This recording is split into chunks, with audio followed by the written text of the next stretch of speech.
একটা সময় বাবার ছোট্ট দোকান ছিল, কিন্তু তার চলে যাওয়ার পর সংসারের হাল ধরতে হয় সন্তানদের। ছোট্ট সেই দোকান থেকে আজ বিশাল দোকান করেছেন ঝিনাইদহের মফিজ।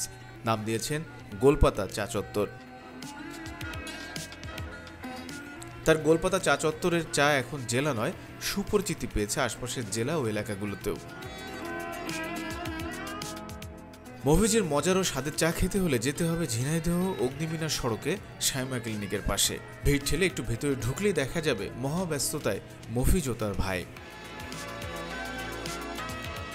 মূলত 3 ভাই মিলেই দোকান চালায়। মালাই চা, রং চা, খাঁটি গরুর দুধের চা, লেবু চা, মাল্টা চা সহ কয়েক পদের চায়ের স্বাদ নিতে সকাল থেকে রাত পর্যন্ত ক্রেতা ভিড় লেগেই থাকে। পাশাপাশি হরেক রকমের শরবতও বিক্রি হয় এখানে। আছে ভিন্ন স্বাদের খাবারও।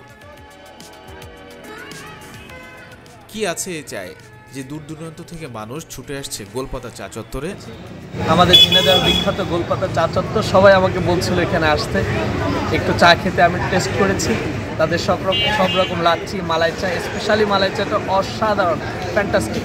সবাই আসবেন, সময় পেলে এখানে এসে চা খাবেন, অনেক মজা পাবে। এর ঘ্রাণ, ফ্লেভার ও চেহারার দিকে মনোযোগ দিতেই হবে।